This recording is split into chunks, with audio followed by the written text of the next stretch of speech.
do you lose visceral body fat as a man above the age of 40? We're going to cover a few things in this video. What is visceral body fat? What are the dangers of visceral body fat? How do you know if you have visceral body fat? And then also how you can lose visceral body fat. All right, so what is visceral body fat? Visceral body fat, there is subcutaneous body fat and there is visceral body fat, okay? Subcutaneous just means below the skin.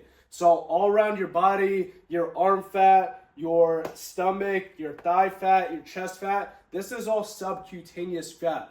Subcutaneous fat just means below the skin. It feels pretty jiggly, right? Because my arm fat is feeling a little bit jiggly right now. So the first layer of your stomach is subcutaneous body fat. Now, subcutaneous body fat, although you don't want it in excess, it's not as dangerous as visceral body fat. Visceral body fat is, as you can see right here in the front, we have subcutaneous, which is your belly. These are your organs back here, your kidney, your liver, your pancreas, your intestines.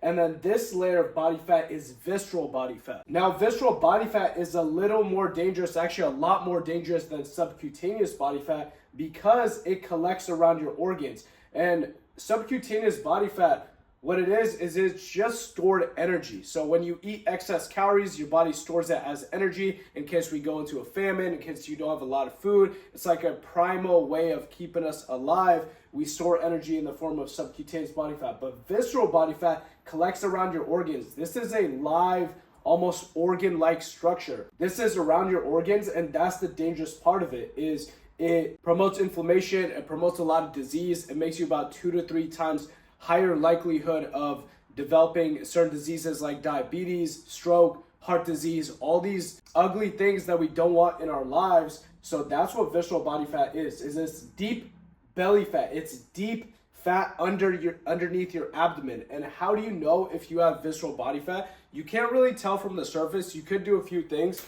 Like if you press into your stomach and it feels jiggly, belly fat on top is gonna feel a little bit jiggly. But if you press into it and your belly fat feels hard and firm, that's a sign that your body, you have a decent amount of visceral body fat. Now you can also do tests like this. I believe you could do an MRI or you can get a DEXA scan done and it will scan your entire body to show you how much visceral and subcutaneous body fat that you have. Chances are if you are overweight or obese, you are gaining visceral body fat. I would find it very hard to gain weight but not gain visceral body fat at the same time. And the crazy thing is, you can be skinny fat, which is described as having soft arms, soft belly, not looking overweight in your clothes or not even being classified as overweight when you go to the doctor, but you can actually have a decent amount of visceral body fat due to a sedentary lifestyle, due to poor nutrition, due to eating a lot of junk food, bad sleep, a lack of exercise, high stress. All these can promote visceral body fat,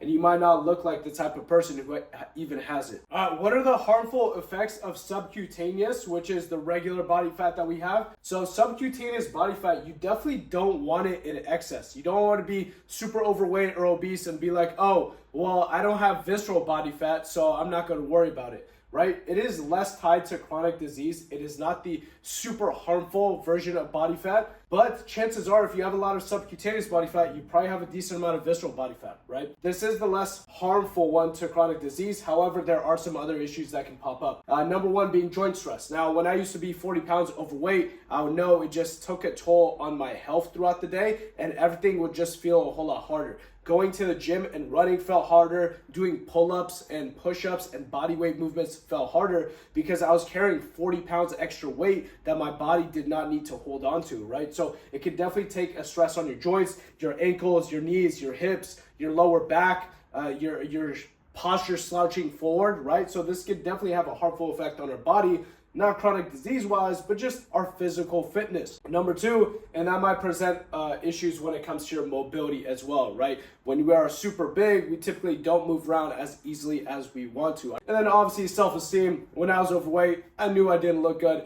And just avoiding the mirror, not putting yourself out there into the dating market, not feeling confident when you are with your partner in an intimate environment, or just when you're presenting yourself to other people, social environments, at work, going from a promotion. So it can definitely take a toll on your self-esteem as well, but overall less tied to chronic disease. Now, when it comes to visceral body fat, again, subcutaneous, arms, bellies, thighs, chest fat, all this type of fat. Visceral body fat deep in your abdomen, below your stomach, below your belly fat. Visceral body fat has an increased risk of disease like crazy amount. It is incredibly dangerous, and you want to do whatever you can to reduce visceral body fat. Type 2 diabetes, non-alcoholic fatty liver disease, cancer, stroke, inflammation, all these nasty words that we don't want in our own lives because it's going to affect our time with our kids, our family, our health in general, our longevity. It has an increased risk of disease when it comes to all these things. And again, it's because that fat promotes a lot of inflammation and it surrounds all your vital organs, your kidney, your liver, your pancreas, your intestines.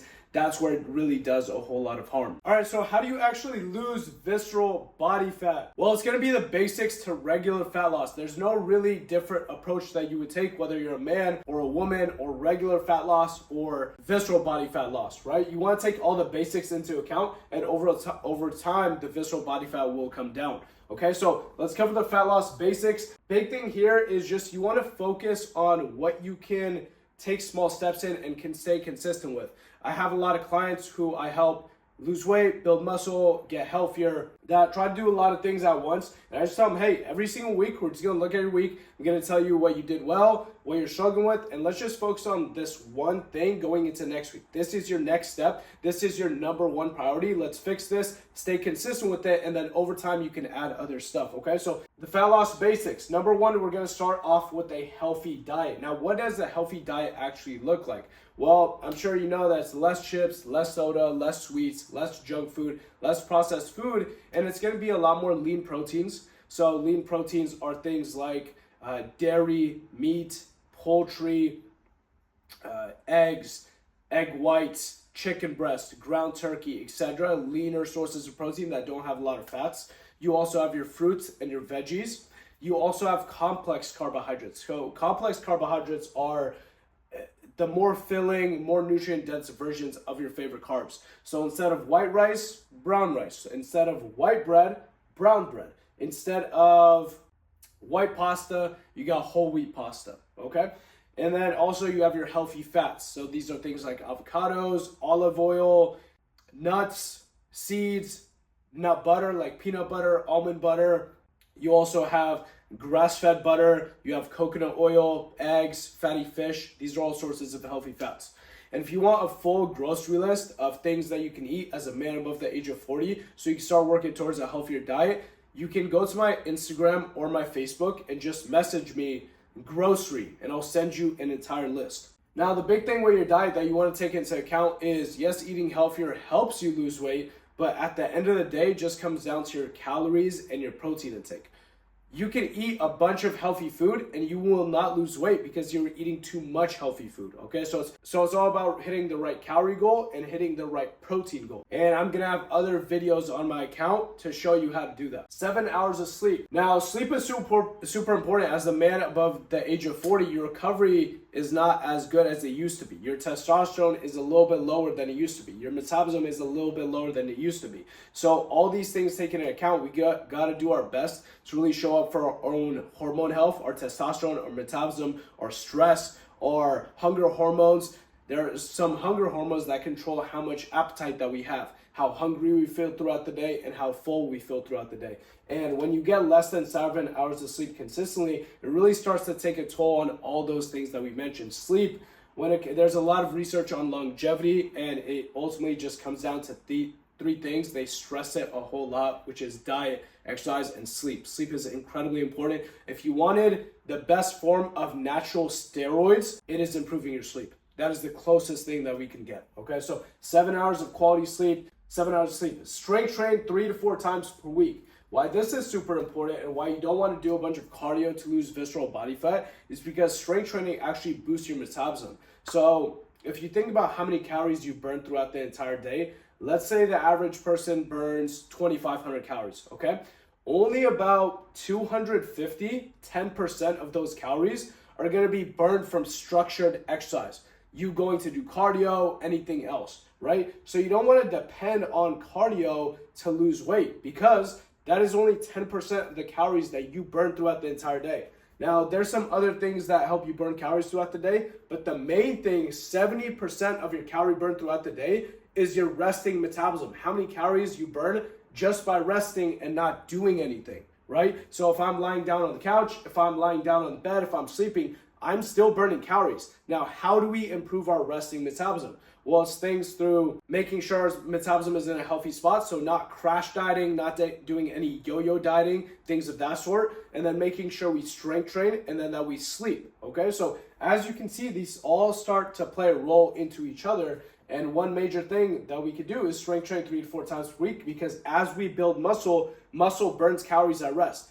If I had 10 pounds less muscle, I would be burning about 75 less calories throughout the entire day. That's why I focus on building muscle. That's why standing right here talking to you, I'm burning more calories. Pretty cool, right? And then walking 7 to 10,000 steps per day. This is incredibly important to lose visceral body fat and overall body fat in general, especially as a man over 40, because when you do a bunch of intense exercise, I'm not saying you can't do intense cardio, but it does put a stress on your body. And when we have that stress, and when you have the normal stress from your life, your responsibilities, your family, your job, and you're doing strength training, it can be a lot to recover from. So that's number one. And then number two, we want to keep that impact as low as possible. Your joints might not be the best to be able to handle sweaty cardio, intense cardio. So walking 7 to 10,000 steps daily is a really low stress, low impact, actually stress relieving habit that you can do pretty much anywhere. You don't have to go to the gym. You can do it when you're going to a shopping mall, running errands, walking around with your wife or your kids. You can get that walking in pretty easily. I like to have this $50 Amazon smartwatch. All it does is honestly, I love this thing because it's like an Apple smartwatch. $50 on Amazon. Look up Amaze Fit, AMAZ Fit. It tells me my steps, and I just use it as a little goal throughout the entire day. I got a little streak built up of hitting 10,000 steps every single day. Now, how you can break that up, if you don't have something like this, your phone does record it. You don't always have your phone on you. Every 1,000 steps takes about 10 minutes. The average person already gets about 3,000 steps, even with a sedentary lifestyle, just doing your day-to-day activities. So think you want to add about 70 minutes of walking throughout your entire day. You can do 30 minutes in the morning, 20 minutes just being more active throughout the day, walking when you're typing emails, just finding ways to walk more. And then at the end of the day, after dinner, maybe going for a 20-minute walk with your wife or your kids. Stress less. This has a big impact on your body fat in general, because when you stress out a whole lot, you are going to recover less well from your strength training, from your regular exercise that you're doing. When your cortisol goes up, we're more likely to store belly fat. When cortisol goes up and we're stressing, what do we tend to do? We tend to resort to our habits that make us feel not stressed. And that is being lazy, watching Netflix, sleeping in late, going to sleep late, watching Instagram, watching Twitter and all these things. And then also resorting to junk food to make us feel better about ourselves, right? And some people, alcohol or tobacco. So stress has a big impact. You want to do whatever you can to minimize it. For me, I just like going on walks and kind of processing my emotions from the past week, from the past day. That really helps out a whole lot. But these are the basics right here. A healthier diet, 7 hours of sleep, strength training 3 to 4 days per week, walk 7 to 10,000 steps daily, and stress less. Now, what you want to avoid are things that destroy your health and destroy your chances of losing visceral body fat, which is alcohol, tobacco, and junk food, okay? You want to minimize these as much as possible. Tobacco, hopefully cut out completely. Alcohol, a social drink once a week is really not going to kill you. 1 or 2 drinks per week is not going to kill you. It is a poison at the end of the day. Just understand there's no healthy amount of alcohol to drink. Try to limit as much as possible, okay? And then junk food, it promotes inflammation.